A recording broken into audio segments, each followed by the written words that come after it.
Vamos fazer uma reflexão sobre a noite da ceia. Abra sua Bíblia em Lucas capítulo 22. Irmãos, às vezes a gente lê essa passagem para fazer a ceia. Às vezes não. A gente sempre lê essa passagem para fazer a ceia. É muito difícil não ler uma outra, ou não mencionar essas palavras aqui, de Lucas 22. E quando a gente faz isso, repetindo isso muitas vezes, a gente é tentado a pensar que a ceia dos discípulos, a ceia que fundou esse momento na igreja, ela se equipara a esse momento aqui. Você sabe que ela não se equipara a esse momento em que a gente vai fazer a ceia? Ela não se equipara a esse momento. Ela foi muito diferente desse momento. A gente quase que acabou inventando uma outra coisa. De tão diferente que ficou ao longo de 2000 anos. Porque eles estavam passando uma noite juntos. Estavam celebrando a ceia da Páscoa. Eles estavam comendo o cordeiro pascal. O cordeiro pascal, que foi aquele cordeiro pedido lá no Egito. Quando Deus diz para Moisés: olha, vou passar um anjo da morte, vai ceifar os primogênitos, e você fala para o povo ficar em casa e fazer um sacrifício, aspergir o sangue na porta, nas ombreiras da casa, e ficar todo mundo lá e passem a noite quietos em casa, e comam, a família coma do sacrifício até o final da noite. E isso foi a fundação da Páscoa lá no Egito. E eles estavam diante dessa festa. Eles estavam diante desta ceia de Páscoa, que levaria a noite toda. E durante toda essa noite houve várias revelações. Então, no capítulo de número 22, do verso 19 em diante, eu vou fazer uma leitura, fazemos a oração e depois continuamos. E pegando um pão, tendo dado graças, o partiu e deu-lhes, dizendo: isto é o meu corpo que é dado por vocês. Façam isto em memória de mim. Do mesmo modo, depois da ceia, pegou o cálice, dizendo: este cálice é a nova aliança no meu sangue, derramado por vocês. Mas eis que a mão do traidor está comigo à mesa. Pois o Filho do Homem vai segundo o que está determinado, mas ai daquele por quem ele está sendo traído. Então começaram a perguntar entre si qual deles seria o que estava para fazer isto. Pai amado, soberano. Então aqui está aquela passagem clássica que a gente lê e a gente pensa exatamente nesse momento aqui. Mas foi uma noite de revelação. E a primeira revelação a gente acabou de ler. Não quer dizer... Bom, um comentário um pouco antes. Temos aqui o pão e o cálice. Não quer dizer, por exemplo, que pão e cálice, um seguiu o outro assim imediatamente. Muito provavelmente, em algum momento daquela noite, Jesus pegou o pão, partiu. Porque no texto fala, depois de haver ceado, e provavelmente o ceado não era comer o pão, o ceado era comer o cordeiro, porque foi para isso que eles se reuniram para fazer uma ceia. Quem era a ceia? Não era pão, a ceia era o animal sacrificado naquela noite, o animal pascal. Então a ceia era o animal, não era um pão, mas tinha pão à mesa, porque fazia parte, inclusive, o pão sem fermento estar presente. E ele aí fala do pão. E depois de haver ceado, provavelmente, depois que todo mundo comeu, né, do cordeiro e tal, ele pegou o cálice para fazer assim. E ele começou a fazer algumas revelações muito interessantes para a igreja. A primeira delas é que havia um traidor entre eles. E a curiosidade, como é algo inerente ao ser humano, acaso sou eu, mestre? Como? Você não sabe se é você mesmo? Assim. Parecia que era um traidor inconsciente, né? Que ninguém sabia que era o traidor. Não, era um traidor consciente. Era um traidor que sabia o que estava fazendo. Ele diz, há um traidor no nosso meio. E quando o Senhor fala assim, há um traidor no nosso meio, eu fico pensando na igreja de hoje.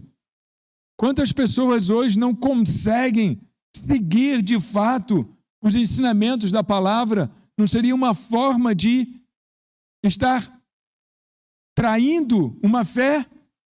Quantas pessoas estão dentro da igreja assim, com outros interesses, que não seja o único interesse de servir ao Senhor, de ser bênção na mão do Senhor? No grupo de Jesus havia uma pessoa assim, no grupo de Jesus, que deveria ser o grupo perfeito, né? Segundo uma ótica humana, deveria ser o grupo perfeito, afinal de contas, Jesus não sabe escolher seus discípulos. Esse grupo aqui foi chamado a dedo. Esse grupo não apareceu na porta de Jesus, esse grupo foi chamado. Ele foi andando pela praia, ele foi andando pela cidade, pelos caminhos, e foi selecionando esse grupo. Então, dentro da ótica humana, parece que ele escolheu errado, escolheu mal, mas dentro de um outro contexto, eu consigo enxergar que se o grupo de Jesus, ele tinha pessoas que não honravam aquela fé ali, eu não posso esperar muito mais do grupo do Álvaro, do grupo do Simval, do grupo do Valmir, do grupo do Bispo Rubens, do grupo do Bispo Walter, do grupo dessas personagens que a gente conhece, que tem lá o seu grupo. Eu não posso esperar muito mais. Pode ser que alguém esteja mesmo precisando de se consertar nesse grupo. Então, a primeira revelação é que eu não sei quem está comigo mesmo 100%. Você também não sabe. Você não, entre os funcionários da sua empresa, você não sabe quem é que te tricota você por trás. Você não sabe.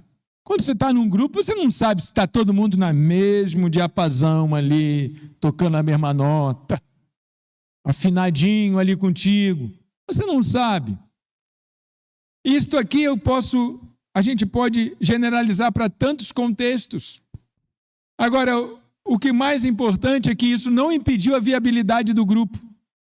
Isso não impediu que o grupo existisse e nem que a obra que o grupo fizesse existisse com glamour. A revelação do Filho das Trevas foi apresentada e o grupo seguiu o seu caminho. Mas ao andar à noite mais para dentro, você imagina 12 homens sentados numa mesa assim baixinha e provavelmente no formato de U, que era a tradição dessas mesas, desses cenáculos mobiliados, batendo papo, conversando coisas, porque não era um culto que durava uma noite inteira, era uma reunião para jantar que durava uma noite inteira, porque não podia sair do lado de fora, porque a ordem era para não sair, então ia durar a noite toda. Quer dizer, Deus, espertamente, disse, para manter essa gente dentro de casa, tem que matar um cordeiro inteiro para eles comer a noite toda.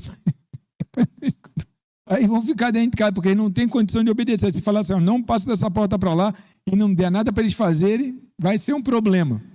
Vai ter muita gente morrendo. Então é melhor distrair eles lá dentro com o cordeiro. E aí foi distraído lá dentro, e eles ficaram, e conversa vai, e conversa vem, e me dá um pedaço e tal. Olha, esse pedacinho aqui está maravilhoso. Conversa vai. Houve uma discussão entre eles.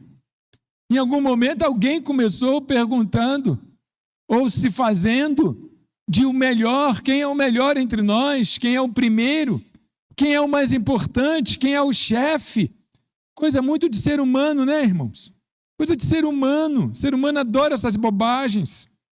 Quem é melhor? Meu Deus, vai ficar fedorento no caixão. Vai feder, vai desfazer, vai virar pó da terra. Mas o ser humano é assim. O ser humano é assim, ele acha que ele é mais importante que alguém. Então, houve também entre eles uma discussão sobre qual deles parecia ser o maior. Mas Jesus disse: os reis dos povos dominam sobre eles, e os que exercem autoridade são chamados de benfeitores. Mas vocês não são assim. Pelo contrário, o maior entre vocês seja o menor, e aquele que dirige seja como o que serve. Pois qual é o maior? Aquele que está à mesa ou aquele que serve? Não é verdade que é aquele que está à mesa? Pois, no meio de vocês, eu sou como quem serve. Caramba, se ele é o que serve, que fará eu? Se o dono da glória se apresentou como que serve, eu vim para servir, que fará eu? Nós temos que ser uma comunidade de servos. Que servem a Deus, muito mais que servem a Deus, que servem uns aos outros. Porque servir a Deus é fácil, difícil é servir uns aos outros. Como é que alguém pode mensurar como é que tu está servindo a Deus? Não tem como, não tem uma régua que faça isso. Mas temos como mensurar quem serve uns aos outros. Alguém falou assim, um comentário assim, sem nenhuma maldade, se a nossa igreja não estaria fazendo alguma coisa para ajudar o Rio Grande do Sul. Eu falei, eu acredito que está fazendo alguma coisa para ajudar o Rio Grande do Sul, porque é isso que eu ensino aqui. Agora, precisamos fazer isso como instituição? Precisamos fazer isso como instituição, você não está sabendo o que está acontecendo? Até eu que não vejo televisão sei o que está acontecendo. Tem tantas instituições já mobilizadas para isso. Eu não vou pedir para levantar a mão quem está ajudando, porque eu imagino que não poucos, mas muitos estão ajudando. Fazendo Pix lá, para quem você conhece. Então, eu imagino que sim, porque é isso que eu falo aqui. A gente tem que ser servo uns dos outros. Por quê? Porque Jesus nos chamou para servir. E aquela velha frase antiga, corriqueira, se não vivo para servir, não sirvo para viver, deve povoar a mente do crente. Mas uma outra revelação houve aqui também. Em algum momento, Jesus olha para Pedro e diz para Pedro: Pedro, bota a tua barba de molho, hein? Porque Satanás pediu para peneirar você como trigo. Uau! A peneira do trigo é uma peneira fina, irmãos. A peneira fina, só passa poeira. A peneira do trigo. Eu, porém, agora, gente, olha, eu, porém, orei por você. Jesus orou por Pedro. Eu, porém, orei por você. Aí Pedro deve estar fez assim: ai, ufa, ele orou por mim. Mas olha que coisa. Ele orou por Pedro para que Pedro não desfalecesse. Para que você não desfaleça. Para que a sua fé não desfaleça. Não foi para evitar que o Satanás fizesse mal a ele, não. O mal o Satanás vai fazer, Pedro. Mas para que a sua fé não desfaleça nessa hora. Gente, quem prega evangelho de não sofrimento está pregando em outra Bíblia. Está pregando em outra Bíblia. Tem sofrimento. Pedro, eu orei por você para que a tua fé não desfaleça. Caramba, o mal vai acontecer. Tu vai ser peneirado mesmo. Mas eu orei por você para que a tua fé não desfaleça. Olha, Deus parece que não está muito preocupado com os nossos problemas, não. Deus está preocupado com a nossa fé. Se Ele tem problemas, mas tem fé, tão importante é que a fé não desfaleça. É que você não desista. É que você se mantenha. Vai ser duro, vai ser pesaroso. Você vai ter vontade de desistir. Mas eu orei por você, Pedro, para que a tua fé te sustente. Gente, eu queria que Jesus orasse todo dia assim por mim. e não para me livrar dos problemas. Porque se a minha fé se ficar me sustentar na hora do mal, irmãos, eu não sou eterno aqui, eu sou eterno lá. E para ir para lá, eu tenho que desencarnar daqui. Morrer todo mundo vai. Minha preocupação é lá, porque quando eu chegar lá, eu tenho que chegar lá com fé. Eu não preciso chegar lá com nada que eu tenho aqui. A única coisa que eu tenho que chegar lá é com fé. A moeda lá em cima é fé. Ele tem fé? Essa é a moeda lá de cima.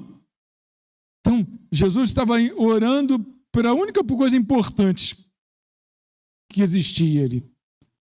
Estou orando, Pedro, para que a tua fé não desfaleça. Agora, o mais incrível é o que ele fala depois. E você, quando voltar para mim, fortalece os seus irmãos. Gente, que isso? Ele diz assim, Pedro, você vai ser peneirado, você vai se distanciar de mim. Vai parecer até que foi embora mesmo. Mas quando você voltar para mim, gente, eu até me arrepio, olha, eu estou todo arrepiado agora. Todo arrepiado, sabe por quê? Quando você voltar para mim, ele sabe de tudo, ele sabe, não, esse aqui vai pisar na bola, vai para o mundo, vai ficar distante, mas ele vai voltar. E quando ele voltar, cuida dos seus irmãos. Nem o que está lá fora, irmão, nem o que está longe, a gente pode jogar uma pá de cal em cima dele. Tem chance para ele. Está longe de Deus, tem chance para ele. Que Jesus já sabia, o Satanás vai te peneirar, você vai sofrer, mas eu estou orando, tua fé não vai, você não vai ratear na fé não, estou orando por você. Quando você voltar, fortaleça teus irmãos. Ele ia ficar longe, tinha uma missão para quando voltar. Ele ia ser um desviado, e depois ele ia retornar, e ainda ia crescer diante dos irmãos. Fortaleça teus irmãos, porque Jesus sabe de todas as coisas, irmãos. Olha quanta coisa, uma noite de revelação essa noite. Uma noite de revelação, uma noite de aprendizado, essa noite da ceia. E aí chega um momento mais tenso. Jesus aí ia falar uma verdade para eles, que eles pensavam que iam viver assim, tranquilamente a vida inteira, com o Senhor provendo todas as coisas.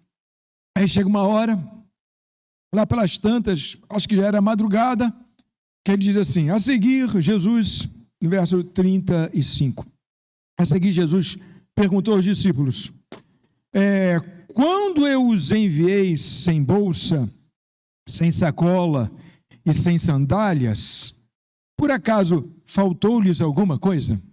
Ele diz, eu enviei de 2 em 2, né? Vão aí pelo caminho, falem do reino, vão de 2 em 2, não precisa levar bolsa, não precisa levar alforje, não precisa levar nada, vai com a cara e com a coragem.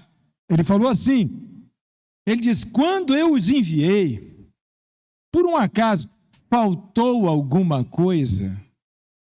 Aí todo mundo concordou, não, Senhor, não faltou nada, não faltou nada não.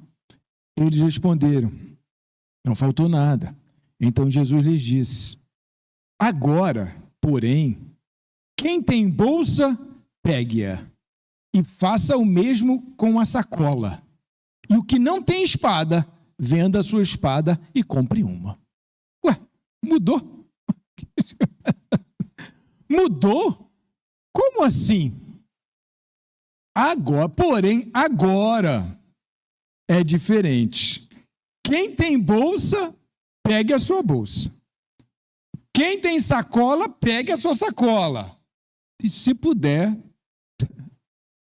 compre também uma espada. Agora é diferente. Aí eu fico olhando assim, meu Deus, não faz sentido com todo o histórico, né, de Jesus até aqui, mandar os irmãos comprar espada. Não faz sentido, né? Se a gente olhar, não faz sentido. Só que a gente tem que entender a Bíblia no seu contexto. Nesta ocasião, não era nenhum problema uma pessoa andar armada. Todas as pessoas andavam armadas. Isso não era um problema, não era proibido.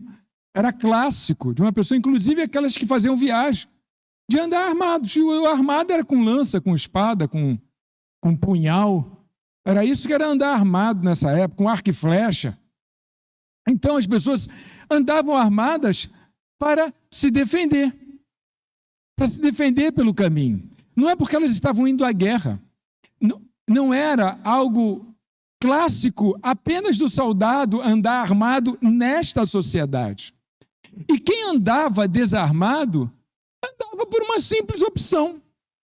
Andava por causa de uma ideologia que acreditava que estaria sendo defendido pela obra do destino, por Deus, pela ocasião, pelo acaso, enfim, quem andava desarmado estava num contexto desse, que era muito mais fácil você encontrar uma pessoa armada do que uma pessoa desarmada nessa sociedade.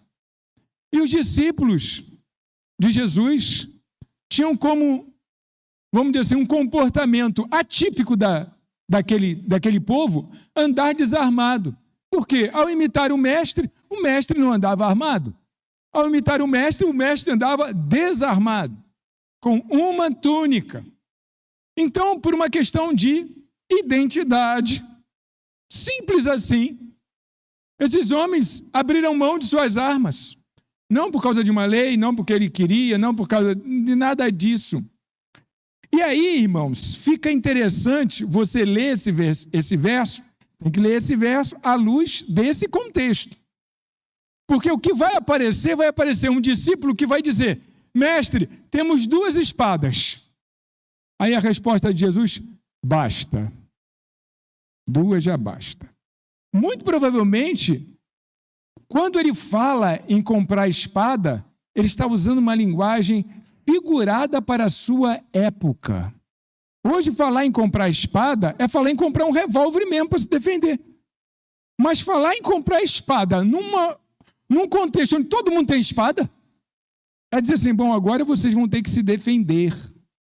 Porque se você tem 2 espadas para 12 discípulos se defenderem, se você fosse o mestre, você não é pouco, gente, aqui são 12. Como é que vocês então vão se defender com 2 espadas? Tem que ter uma espada para cada um.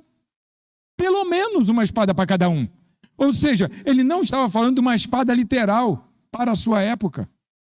Porque senão ele não diria: tem 2 espadas? Basta. Ele foi: caramba, tem sempre um discípulo que entende tudo ao pé da letra. Alguém que entendeu ao pé da letra disse: temos 2 espadas. Ele: basta, tá bom, 2 espadas. Como é que 2 espadas vai defender 12 homens? Ou seja, a espada não era literal. A espada era ele dizendo assim: ó, a partir de agora vocês vão estar sozinhos. A partir de agora, vocês vão estar por conta de vocês. É isso que ele está dizendo. Vocês vão estar por conta de vocês a partir de agora. Então, quem tiver bolsa, agarre a sua bolsa. Quem puder, compre uma espada. Vocês vão ter que se defender. Vocês vão ter que fugir. É isso que ele está dizendo. E não literal, porque literalmente 2 espadas não é basta. 2 espadas, tem que ter mais. Somos 12. 2 vão usar a espada e o resto vai usar a mão? Como assim? Então ele não estava falando de violência, ele não estava falando que eles precisavam andar armados, porque o atípico era andar desarmado. Ele falou: vocês vão ter que ser gente normal a partir de agora, porque eu vou ser crucificado, vou ser levado, e vocês vão estar espalhados por aí. É isso que ele está dizendo. Alguns irmãos têm uma interpretação equivocada desta passagem, porque pegam essa passagem e lançam na nossa sociedade.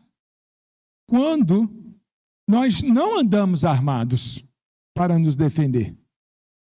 Um outro tempo, uma outra visão de mundo, um outro tipo de sociedade. Então não pode ser interpretado dentro dessa mesma ótica. Ah, não, Jesus mandou os discípulos andar armados com espada. Eu já vi essas ignorâncias, E ainda fala que isso é bíblico. Não, isso é bíblico para aquele que é raso. Aquele que é raso na fé. Aquele que não está na escola bíblica, aquele que não está aprendendo, aquele que não está... E aí a interpretação é essa mesmo. Não tem como interpretar de outro jeito. Ó, mandou ter espada mesmo, está aqui escrito. Se era para ter espada, então tinha que ter uma para cada um. Essa noite da ceia foi uma noite de muitas revelações. E a minha expectativa hoje é que Jesus esteja revelando a você também. O quê? O que você precisa ver e ainda não viu. O que você precisa enxergar e ainda não enxerga. Que essa manhã você veja o que você precisa ver. Deus e Pai amado, soberano,